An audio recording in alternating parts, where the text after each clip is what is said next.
10 ఏళ్ళు కూడా ఏం చేసినామో చెప్తాను. ఇంత అద్భుతంగా అసెంబ్లీని పక్కదారి పట్టిస్తున్నారంటే ఆయన వాగ్దాటితోటి 10 ఏళ్లల్లా మరి గత తెలంగాణ ఉద్యమంలో ఇంటికో ఉద్యోగం ఇస్తామని చెప్పి మోసం చేసి మీరు ఉస్మానియా యూనివర్సిటీకి 10 ఏళ్లల్లా పోలేని పరిస్థితి తెచ్చుకున్నది మీరు. ఆయన చెప్పే ఉద్యోగాల కథ ఎట్లున్నదంటే కోట శ్రీనివాస్ గారి యొక్క కోడి కథ.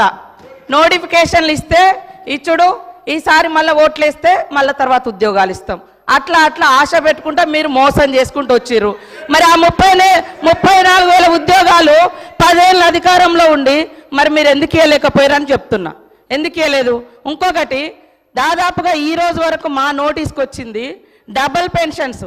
డబుల్ పెన్షన్స్ అంటే సర్వీస్లో ఉండి రిటైర్డ్ అవ్వడమో లేదా వాళ్ళ కుటుంబానికి వచ్చేటువంటి 20,000, 1,00,000 ఇట్లాంటి పెన్షన్స్ తీసుకునే వాళ్ళు మీ హయాంలో దాదాపుగా ఇప్పటి వరకు మాకు వచ్చినాయి 5,600 లిస్టు. లక్ష్మమ్మ గారు కూడా 24,000 పెన్షన్ తీసుకుంటుంది సార్. సరే, లోకల్ అధికారులు రికవరీ చేసినట్టుంది, అది మా నోటీస్కి రాలేదు. ఆమె 24,000 పెన్షన్ తీసుకుంటుంది, ఇటు 2,000 పెన్షన్ కూడా తీసుకుంటుంది. ఇంకొకటి, వారు చెప్పారు ఉద్యోగులకు 2 పెన్షన్లు ఇస్తామని చెప్పారని. ఎస్, మీ ప్రభుత్వంలో రాగానే ఆశా వర్కర్లు కావచ్చు, అంగన్వాడీలు కావచ్చు, బస్ డ్రైవర్ల తల్లిదండ్రులు కావచ్చు, వాళ్ళ పెన్షన్ కూడా తీసేసారు.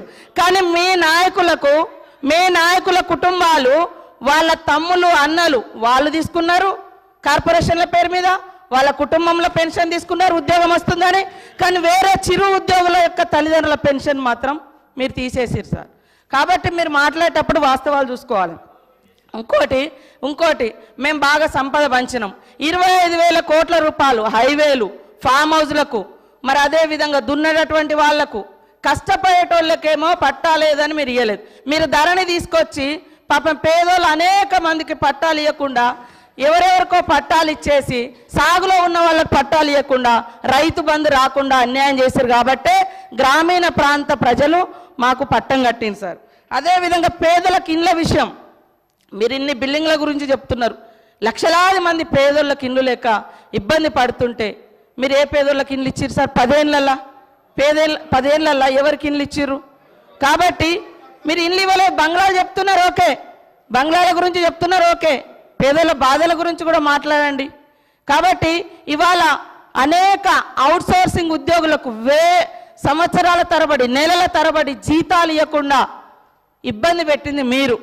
మేము నిజంగానే అనుకున్నాం సార్, మీరు రోజు ధనిక రాష్ట్రం బంగారు తెలంగాణ అంటే బయట నుంచి మేము కూడా అదే అనుకున్నాం, బంగారు తెలంగాణే ధనిక రాష్ట్రం అని.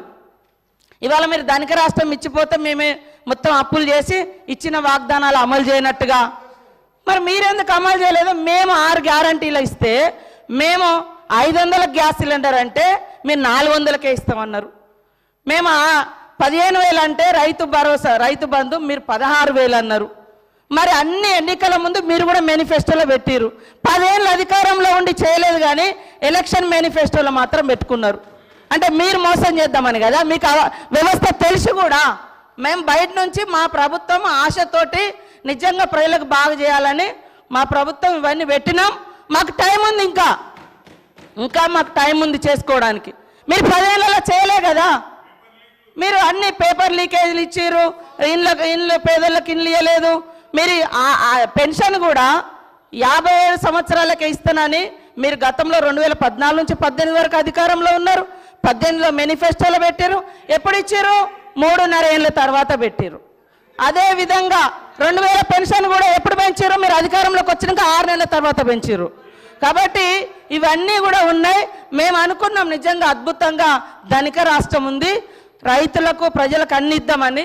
కానీ 6 నెలలు సాధ్యం కాలేదు. కొన్ని మీరు రైతు రుణమాఫీ అని చెప్పి 8-10 ఏళ్ళు చేసిరు, అనేక విడతలుగా చేసిరు. మేము ఒక్కొక్కటి చేస్తున్నాం, ప్రజలు సంతృప్తిగా ఉన్నారు. కానీ బాధంతా మీకే కనబడుతుంది, 3 నెలల ఎలక్షన్ కోడ్కే పోయింది సార్, అది కూడా తెలుసు. కానీ పదే పదే